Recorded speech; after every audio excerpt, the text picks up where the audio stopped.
There's a book in Yale University Library that nobody has ever been able to read. It's roughly 600 years old. It runs to about 240 pages. It's written in a careful, flowing hand by someone who clearly knew what they were doing. But the language doesn't exist, or rather, the language isn't any language. It doesn't match Latin. It doesn't match medieval German, or Italian, or Hebrew, or Arabic, or any known historical tongue. The plants in its illustrations don't exist. They don't match any plant growing anywhere on Earth. The astronomical diagrams map no constellations we recognise. The women in the green pools, nobody knows what they're doing, or why there are so many of them. For 6 centuries this book has resisted every attempt to understand it. It's called the Voynich Manuscript, and in the next 12 minutes I'm going to tell you who's tried to crack it, including some of the people who broke Enigma, why every one of them has failed, and the genuinely strange new theory from 2026 that might finally be a real lead. Every word of what I'm about to tell you is documented, sitting in a vault at Yale, available for anyone to look at. Let's get into it. It doesn't begin in the 15th century when the book was written. It begins in 1912 in Italy. A man named Wilfrid Voynich, a Polish-Lithuanian rare book dealer based in London, is travelling through Europe looking for old manuscripts. He hears that a Jesuit college near Rome, the Villa Mondragone, has a chest of forgotten books for sale. He shows up. Among them, he finds something he has never seen before, a book covered in a language he doesn't recognise, pages of strange plants, astronomical charts, women bathing, and tucked inside, a letter.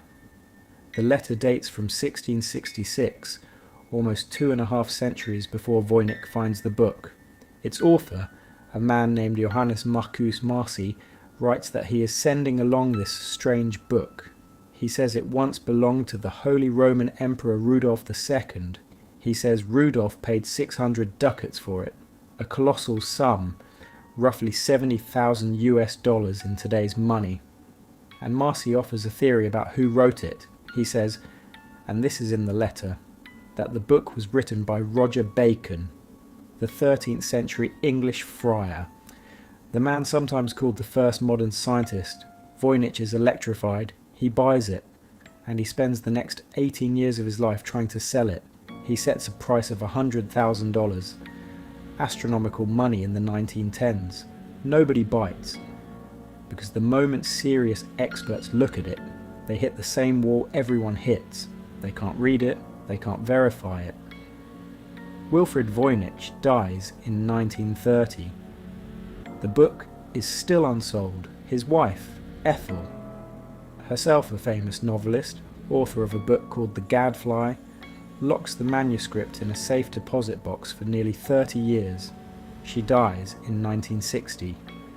The book finally passes to a New York rare book dealer, who in 1969 donates it to Yale University Library.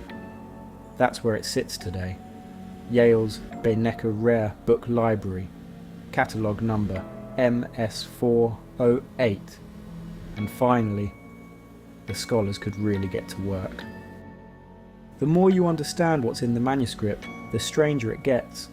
The biggest section is the botanical, page after page of detailed, carefully drawn plants. Of roughly 113 plants illustrated, only a small number have been tentatively matched to plants that actually exist. The rest don't match anything that grows on Earth, anywhere. Then there's the astronomical section, circular diagrams, star charts, what look like constellations with tiny figures around them. Some seem to show the zodiac, but the constellations don't match what's in the medieval European sky. They don't match Arabic or Chinese astronomy either. They map a sky we don't recognise. There's the balneological section, and this is where it gets really strange. Dozens of women drawn nude, bathing in interconnected green pools. Some appear to be standing inside elaborate vessels that look, there's no other way to put it, like plumbing systems. There's a pharmaceutical section. neat rows of containers, each labelled with the unknown text, with small drawings of plants beside them, and throughout the script itself, about 30 distinct characters, reading left to right. Clear word boundaries. The handwriting is fluent and confident. This isn't someone making it up. This is someone fluent in whatever this is. When linguists analyse the patterns, letter frequencies, word lengths, repetition, the text behaves like a real language. It follows Zipf's law, which all natural languages obey, and which is genuinely hard to fake. Either we are looking at a real language that has been lost so completely that no other trace of it survives, or we are looking at the most sophisticated linguistic hoax ever created, and nobody, across 6 centuries, has been able to tell you definitively which. Let's talk about who's tried to crack this. In 2011, scientists at the University of Arizona finally carbon dated the vellum. The result, the manuscript, was made between 1404 and 1438, almost certainly in northern Italy. That rules out Roger Bacon. He died in 1294, more than 100 years before the vellum even existed. Whoever wrote it was working during the Italian Renaissance. Now, Rudolf II, the man who supposedly paid 600 ducats for it. Rudolf ruled in Prague in the late 1500s and was obsessed with the occult, alchemy and magic. His court was full of astrologers. If anyone was the kind of buyer who'd pay a fortune for a coded manuscript, it was him. It's been suggested that John Dee, Queen Elizabeth I's astrologer, also obsessed with hidden knowledge, may have been one of the people who sold the manuscript to Rudolf. Dee was in Prague at the right time. Then there are the codebreakers. In World War II, the manuscript was studied by William Friedman, one of the most important cryptographers of the 20th century, the man who broke the Japanese diplomatic code Purple before Pearl Harbor. A genius, he worked on the Voynich on and off for 40 years, and he could not crack it. His final conclusion, reluctantly, was that the text was an artificial language, possibly designed as an early attempt at a universal philosophical language. He admitted defeat. His wife, Elizabeth Friedman, also a brilliant cryptographer who broke Prohibition-era smuggling codes, also worked on it.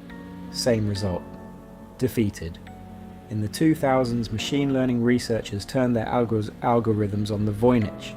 The AI found patterns. It identified some text as Hebrew-like, but the readings didn't hold up under scrutiny. In 2025, the Yale linguist Claire Bowern, one of the world's leading experts on language documentation, published a major analysis. Her conclusion, the script behaves like a real language, almost certainly is a real language, but cannot be matched to any known family. 600 years.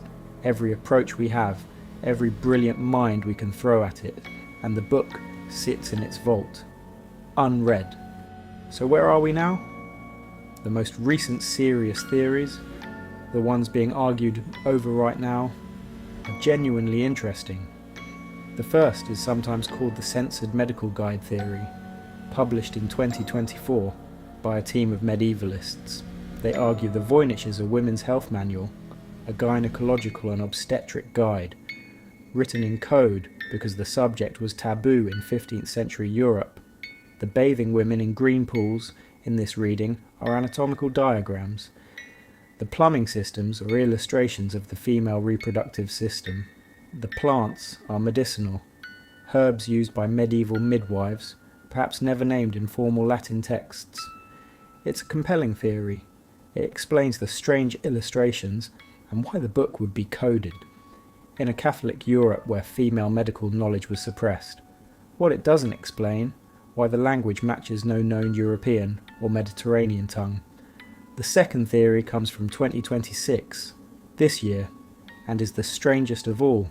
It's called the Naibbe Cipher Hypothesis. A team of historians studying medieval gambling games noticed that the Voynich's text patterns, the way letters and words distribute, closely resemble the output you would get if you used a 15th century card-based encryption method. Naibbe is the medieval Italian word for playing cards. The theory is that the writer used a deck of cards, possibly tarot, to systematically scramble an underlying European text. If this is right, the manuscript isn't a real language at all. It's an encrypted version of an underlying Latin or Italian text, generated by a card cipher method. The work to test this is ongoing. Early results are promising. So, the Voynich Manuscript, a book that has resisted 600 years of human inquiry, a book that fooled rare book dealers, defeated the world's greatest codebreakers, baffled linguists, frustrated AI researchers, and still, even with the entire manuscript freely available online for anyone to study, remains stubbornly, completely unread. If it's a hoax, it's the most sophisticated hoax ever committed. A hoax that mimics the statistical patterns of a real language. A hoax that includes hundreds of illustrations. A hoax internally consistent across more than 200 pages. A hoax committed in 15th century Italy, where forging this book with this level of detail, for the audience available at the time, makes very little economic sense. If it's not a hoax, then we are looking at a genuine artifact of human knowledge, written by a real person, in a real language, about real things they believed and observed, that we have completely lost the key to. Either possibility is extraordinary. The Beinecke Library at Yale has digitized every page.